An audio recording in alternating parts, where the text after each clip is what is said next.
नमस्कार दोस्तों मैंने आपको कुछ दिन पहले एक घटना सुनाई थी जिसमें पुष्पा का केस था।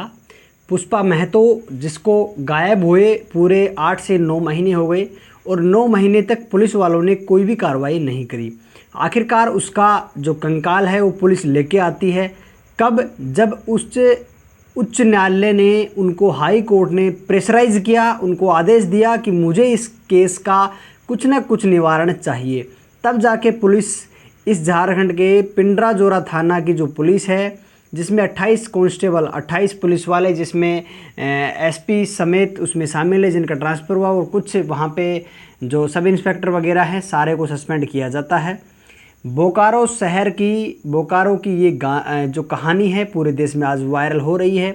दोस्तों, पुलिस वाले उस कातिल के साथ बैठ के आराम से एंजॉय करते थे, शराब पीते थे, पार्टीज़ करते थे और कुछ पैसे भी ले रहे थे ताकि उसको बचाया जा सके। और परिवारजन जिस तरीके से उन पे आरोप लगा रहे थे, वो उनसे पैसे लेके पार्टी करके आराम से उसके राज को दबाए हुए थे वो पुलिस वाले, और पैसे खा खा के आराम से उसको गुनाहों से दूर रखा और सज़ा से दूर रखा। लेकिन जब हाई कोर्ट ने, उच्च न्यायालय ने उनके ऊपर प्रेशराइज बनाया, तब जाके उन्होंने इस केस का है जो पर्दाफाश किया। लेकिन फिर भी उन्होंने 48 घंटे के अंदर एक कंकाल लाके दे दिया कोर्ट को और बोला कि यही पुष्पा का जो बॉडी है, यही कंकाल है, यही हमें मिला है। और जब घर वालों को संदेह हुआ कि मेरी बेटी 9 महीने से गायब है लेकिन ये कंकाल हमें 3 से 4 साल पुराना लग रहा है, तो दोबारा से कोर्ट से अपील करते हैं कि आप लोगों को, पुलिस वालों ने जो कंकाल ला के दिया है, उसका डीएनए टेस्ट कराया जाए। अब इस डीएनए टेस्ट कराने की जो रिपोर्ट वहाँ पे भेजी गई और साथ ही साथ इन पुलिस वालों के साथ जो इनका सलूक किया कोर्ट ने, वो मैं आपको सुनाने जा रहा हूँ। इसका जो नेक्स्ट अपडेट है दोस्तों, किस तरीके से एक लड़की गायब हो जाती है और पुलिस बिल्कुल भी काम नहीं करती है, कातिल के साथ मिल जाती है, क्या क्या हुआ, पूरी चीज़ें मैं आपको सुनाऊंगा। दोस्तों, ये बहुत ही काम की चीज़ें हैं हमारे लिए भी, क्योंकि पूरे देश के लिए केस एक मिस्ट्री के रूप में बनता जा रहा है, एक रहस्य बनता जा रहा है, एक के बाद एक रहस्य खुलते जा रहे हैं। तो आइए दोस्तों, इसको डिस्कस करते हैं। नमस्कार दोस्तों, राधे राधे, जय श्री राम। मेरा नाम उमाशंकर है और मैं आपके लिए ऐसी घटनाएं लाता रहता हूं। तो चैनल को सब्सक्राइब करके हमारे परिवार का हिस्सा बने और अपना और अपनों का ख्याल रखें। दोस्तों, वीडियो को लाइक करना और शेयर ज़रूर करना, क्योंकि हर एक व्यक्ति को ये नॉलेज होना चाहिए कि पुलिस वाले अगर काम नहीं करते हैं तो स्टेप बाय स्टेप आप क्या एक्शन ले सकते हो। दोस्तों, घटना बोकारो की है, पिंडराजोरा थाना, जिसके ऊपर आरोप है और 28 पुलिस वाले सस्पेंड कर दिए गए क्योंकि 21 जुलाई 2025 को एक पुष्पा महता नाम की लड़की, 18 साल की लड़की, एडमिशन लेने के लिए एक कॉलेज का फॉर्म भरने के लिए 10 किलोमीटर दूर घर से चली जाती है, किंतु वापस नहीं लौटती है। उसी दिन रात को उसकी मम्मी रेखा महतो चली जाती है पिंडराजोरा थाना के अंदर और वहाँ पे अपील करती है, रिक्वेस्ट करती है कि साहब, मेरी बेटी इस तरीके से कॉलेज गई थी और वो वापस नहीं आई है और ये किडनैपिंग का मामला आप जो है इसमें थोड़ा सा आप संज्ञान लें, थोड़ा सा जल्दी से जांच शुरू करें। पुलिस वाले कहते हैं कि ठीक है, आप घर जाओ, हम जांच करेंगे। उसकी कोई एफआईआर नोट नहीं करते हैं, कोई कंप्लेंट नोट नहीं करते हैं, कुछ भी उस पर एक्शन नहीं लेते हैं। 21 तारीख के बाद में 22 को भी आती है, 23 को भी आती है और तब जाके 24 जुलाई को उनको रहम आता है कि ये डेली आ रही है, कोई बात नहीं, इसकी रिटर्न कंप्लेंट इससे ले लो। रिटर्न कंप्लेंट लेके उस पर कोई कार्रवाई नहीं करते, एफआईआर अब तक भी दर्ज नहीं होती है। काफ़ी दिन तक बेचारों ने चक्कर लगाए, परेशान होते रहे। माता पिता बार बार अपनी बच्ची की रिपोर्ट लिखवाने के लिए जा रहे थे, किंतु पुलिस वाले इतने ज़्यादा काम ना करने के प्रति जो है, कितना मतलब क्या बोलूँ, अपनी ड्यूटी से उन्हें कोई भी मतलब नहीं था। इस तरीके से वो व्यवहार कर रहे थे और उनके दुर्व्यवहार के चलते 13 दिन बीत चुके थे, लेकिन फिर भी बेटी का कोई पता नहीं चला। ऊपर से एफआईआर नोट भी नहीं हुई, जबकि कानून कायदे से रहता है कि 72 घंटे के अंदर अगर आप छोटी मोटी एक्शन लेना चाहते हो तो ले सकते हो, उसके बाद में एफआईआर लॉन्च होना चाहिए, अकॉर्डिंग टू सिस्टम काम होना चाहिए किसी भी पीड़िता के लिए। लेकिन फिर भी उन पुलिस वालों ने ऐसा नहीं किया। इसमें सारे के सारे एसपी से लेकर सब इंस्पेक्टर वगैरह, कांस्टेबल वगैरह सब मिले हुए हैं और पूरे के पूरे 28 पुलिस वाले, जो उस पूरा का पूरा थाना ही उसमें मिला हुआ था, कोई कुछ काम नहीं कर रहा था। जब उसके बाद में रेखा महतो अगली स्टेप उठाती है तो एसपी के ऑफिस पहुंच जाती है। वहाँ भी उसको बेचारी को कोई बहुत ज़्यादा रेस्पॉन्स मिला नहीं, वो हम जांच कर रहे हैं, इन्वेस्टिगेशन जारी है, आप घर बैठो, हम ढूंढ रहे हैं, ये कह के ये झुंझुना पकड़ा के उसको घर भेज देते थे। अब दोस्तों हुआ कुछ यूँ कि माँ बाप, जब लोग जो माँ बाप हैं, जो गांव वाले हैं, उनको नाम बता रहे हैं कि भाई दिनेश महतो नाम का एक लड़का है, वही मेरी बेटी को गायब कर सकता है, आप उससे पूछताछ कीजिए। पुलिस वाले उससे पूछताछ करने के लिए बुलाते हैं, बार बार कहने के बाद में उसको कहते हैं कि जाओ, तुमने कुछ भी नहीं किया, तुम घर जाओ, ऐश करो, मौज ले और बस हमारी सेवा पानी करते रहो। अब सेवा पानी में कुछ पैसे भी आ गए, हो सकता है शराब भी आ गई होगी, पार्टी का नाम लिया गया है, क्योंकि जब इनका सस्पेंड लेटर आया तब उसमें लिखा गया था कि भाई ये इस तरीके से एक जो है मुजरिम के साथ अपना जो पार्टी वगैरह कर रहे थे, कुछ पैसे ले रहे थे, इसलिए इनको सस्पेंड कर दिया गया। लेकिन दोस्तों ये कुछ ऐसे खुलासा नहीं हुआ। उसके बाद में रेखा अपनी जो इस पुष्पा महतो की माँ, वो गांव के प्रधान के पास जाती है, बबीता के पास, और उसके पास जाके रिक्वेस्ट करती है, तो एसपी ऑफिस लेके जाती है, वहाँ भी उसको कोई परिणाम नहीं मिलता है, थक हार के वो भी वापस आ जाती है। फिर वो कहते हैं कि अब हम हाई कोर्ट के अंदर अपील लगाएंगे और कोर्ट से कहेंगे कि हमारी पुष्पा को आप ढूंढो, क्योंकि आपका पुलिस थाना कुछ भी काम नहीं कर रहा है। इस बोकारो शहर की आबादी 25 लाख से प्लस की है और जिसमें 30 थाने हैं, 30 में से एक थाना है पिंडरा जोरा थाना, और ये सबसे ज़्यादा निकम्मा थाना है, क्योंकि इसमें पुलिस वाले कुछ ऐसे थे जो इस थाने की इमेज को ख़राब कर रहे थे, बिल्कुल भी काम नहीं कर रहे थे। और इसी कारण से 28 पुलिस वाले सस्पेंड भी हुए हैं।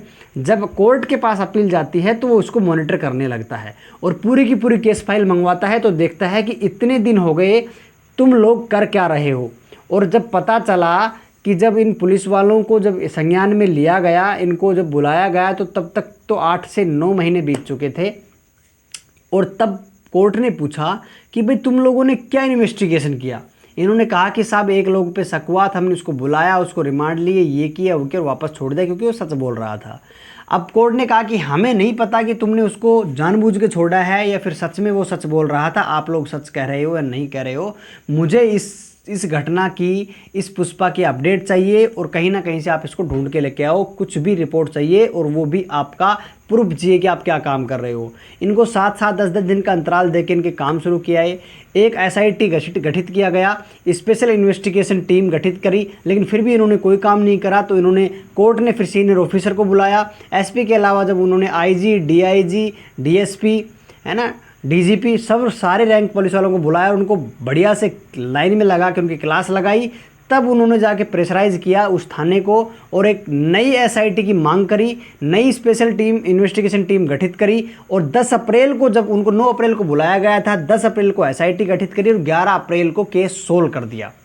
सोच के देखिए, जब कोर्ट ने उनको प्रेशराइज किया, आदेश दिया, ऑर्डर दिए, सख्त आदेश, तब जाके उन्होंने 48 घंटे के अंदर तो पूरा केस सोल्व कर दिया।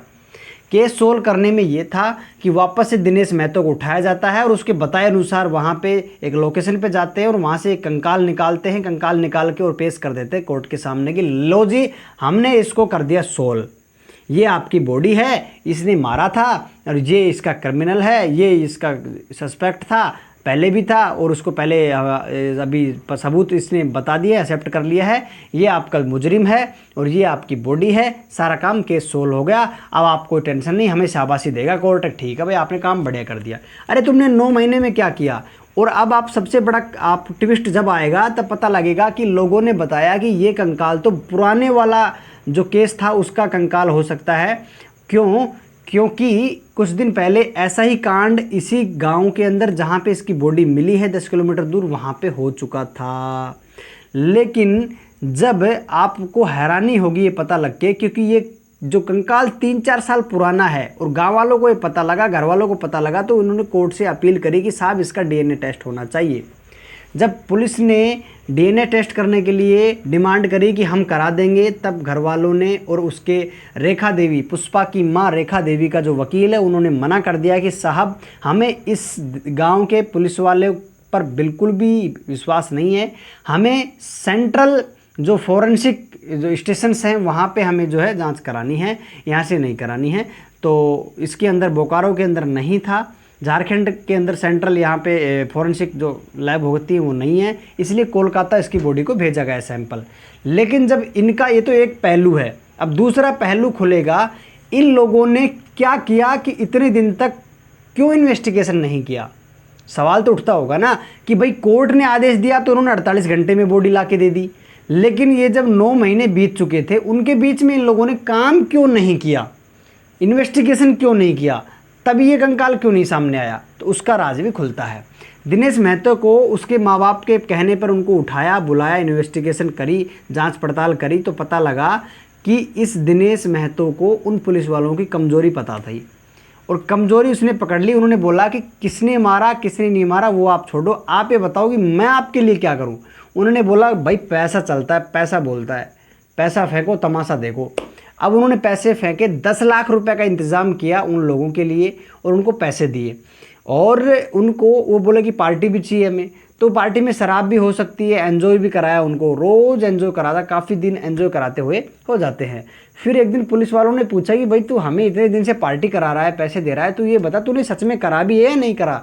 तो बोलता है कि हाँ मैंने करा है, शराब के नशे में था। उसने बता दिया सारा राज। तो उन्होंने पूछा कि तुमने कब किया, उन्होंने बताया कि मैंने इतने तारीख को किया। कैसे किया, बोले चाकू से किया। तो बॉडी कहाँ है, बोले मैंने उसको झाड़ियों के पीछे फेंक दिया। अब पुलिस वालों ने उल्टा उसको राय दिया। पुलिस वालों को इतना पता लगने के बाद में उसको जेल में डाल देना चाहिए था, उसको पकड़ लेना चाहिए था, लेकिन पैसों में पूरा का पूरा थाना बिक चुका था, इसलिए वो उससे मित्रता पूर्वक व्यवहार उससे कर रहे थे, उनसे लेके अपना आराम से पार्टी कर रहे थे, ड्रिंक कर रहे थे उससे ले लेके।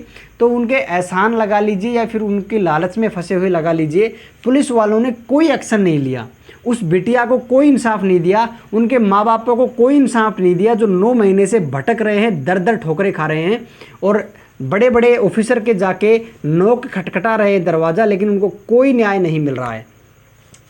अब ये आराम से उनके साथ पार्टी करते, आराम से मस्ती करते और इनको राय दी कि आप एक काम करो, आपने जिस चाकू से उसको मारा है उस चाकू को उठाकर आप कहीं और फेंक दो और बॉडी को तुम्हें ऐसा नहीं फेंकना चाहिए था, दबा देना चाहिए था। इस तरीके की राय उनको वो दे रहे थे।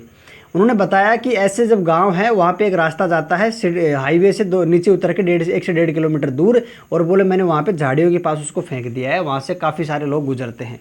तो पुलिस वालों ने कहा कि तुम जाओ और वहाँ से देखो कुछ स्मेल तो नहीं आ रही है। पुलिस वालों ने कहीं गाँव वाले वहाँ उसको देख लें और पूरा राज खुल जाए। तो वहाँ जाता है, चाकू उठाता है और कहीं और फेंक देता है, क्योंकि वहाँ से लाश से कोई बदबू वगैरह ऐसा कुछ नहीं आ रहा था, क्योंकि तब तक इस काम को 12-13 दिन तक आराम से बीत जाते हैं। फिर ये ऐसे ही इनका रूटीन चलता रहता है। एक दिन वो जो पूरा राज बता देता है तो पुलिस वाला कहता है कि भाई अब तो हम तुमको पकड़ेंगे क्योंकि तुमने एक्सेप्ट कर लिया है। तो कहता है कि तुम बताओ क्या करूं मैं। वो कहता है कि पैसे चाहिए। तो उसको तो कहता है कि मैं तुमको 35,000 रुपये पर महीने सैलरी दूंगा आराम से, बस तुम इसको छुपा के रखना है। लेकिन वो सच ज़्यादा दिन तक छुपा नहीं पाए और जब कोर्ट के पास मामला चला गया तो उनको मजबूरन इस केस पे काम करना पड़ा और वो उसको वापस से अरेस्ट कर लेते हैं और एक बॉडी ला के पेश कर देते हैं। अब ये नहीं पता कि वो बॉडी सच में उस पुष्पा की ही है या फिर किसी और की है। अब एक पहलू था कि जब इन लोगों का इस तरीके का कांड पता लगा तब इनके सीनियर ऑफिसर को जैसे ही पता लगा तो उन्होंने इनको सस्पेंड कर दिया, क्योंकि कोर्ट इनसे जवाब मांग रहा था। और वो officer IG, DIG, DSP, DGP सब खुश होके गए कि हमने बहुत बढ़िया काम कर दिया जी। हमने एसपी सभी 28 प्रकार के जो कांस्टेबल थे, कांस्टेबल से लगा के सब इंस्पेक्टर लगा के, इंस्पेक्टर लगा के इंचार्ज जो भी थाना एसएचओ से लगा के सबको हमने सस्पेंड कर दिया, हमें शाबाशी मिलनी चाहिए। फिर जब कोर्ट कहता है कि भाई तुम्हारे दरवाजे भी तो इसने खटखटाए थे, तब तुमने क्या किया जब तुमको ये नहीं पता कि तुम्हारे ही थाने में एक क्राइम करने वाला आराम से उस थाने में बैठ के उनको पैसे खिला रहा है, उनके साथ मस्ती कर रहा है, एंजॉय कर रहा है। क्योंकि हमने जब सीसीटीवी फुटेज चेक कराई उस थाने की तब पता लगा कि ये दिनेश महतो वहाँ पे कुछ पार्टी के सामान वहाँ पे लेके आता था, उनके साथ बैठ के आराम से ड्रिंक करता था, एंजॉय करता था। तो ये सब क्या है। तब उन सीनियर ऑफिसर को भी इस सवालों के जवाब देने में थोड़ी हिचकिचाहट होने लगी कि उनके पास कोई ऑप्शन नहीं था। अब उन्होंने कहा है कि हमने इस बॉडी को डीएनए टेस्ट के लिए भेज दिया है, तुमको वापस आना है, जैसे ही रिपोर्ट आएगी तब तुम वापस आओगे। डीजीपी को भी मौजूद रहना है, उसके सामने ही सारा जो है बयान लिए जाएंगे इनसे और वो भी रिपोर्ट का राज बताया जाएगा कि वास्तव में पुष्पा महतो की है या नहीं है। दोस्तों इसका एक पहलू तो ये था कि पुलिस ने किस तरीके से काम नहीं किया और कोर्ट के प्रेशर से काम किया, 48 घंटे के अंदर केस सोल्व कर दिया।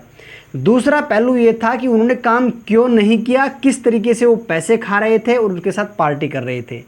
दोस्तों इसके अलावा तीसरा पहलू ये है कि आखिरकार उस लड़के ने इतने पैसे खिलाए, इतनी पार्टी दी और उसने एक्सेप्ट भी कर लिया, लेकिन रीज़न ये तो बताओ कम से कम, उसने पुष्पा महतो को मारा क्यों? तीसरा पहलू ये इससे भी खतरनाक है और बड़ा ही उलझा हुआ है। इसमें पता लगा, एक एसपी साहब ने अपने इंटरव्यू में बताया कि इस प्रकार से जिन लोगों की आपस में बात बिगड़ जाती है तब ऐसा अंजाम पे पहुंचते हैं। पुष्पा महतो नाम की लड़की जो एडमिशन लेने के लिए गई थी, उसके माँ बाप ने उसका रिश्ता तय कर दिया था और दिनेश महतो से उसका प्रेम संबंध चल रहे थे। तब वो उस पर प्रेशर डाल रही थी कि मुझे आपके साथ शादी करनी है, या दिनेश महतो कह रहा था कि तुम्हारी सगाई हो चुकी है, तुम उस सगाई के लिए मना कर दो और मेरे से शादी कर लो। अब कौन किस पे प्रेशर डाल रहा था, ये तो या तो वो पुष्पा बताती या ये दिनेश बताएगा, या फिर बाद में इसका राज ओपन होगा, क्योंकि नहीं पता कि कौन किस पे जो है प्रेशर डाल रहा था। लेकिन प्रेशर से दिनेश परेशान हो चुका था, या आप कुछ यूँ कह लो कि वो जब शादी की डिमांड कर रहा था तो वो एक्सेप्ट नहीं कर रही थी, ऐसा भी आप कह सकते हो, क्योंकि इसका खुला नहीं है राज।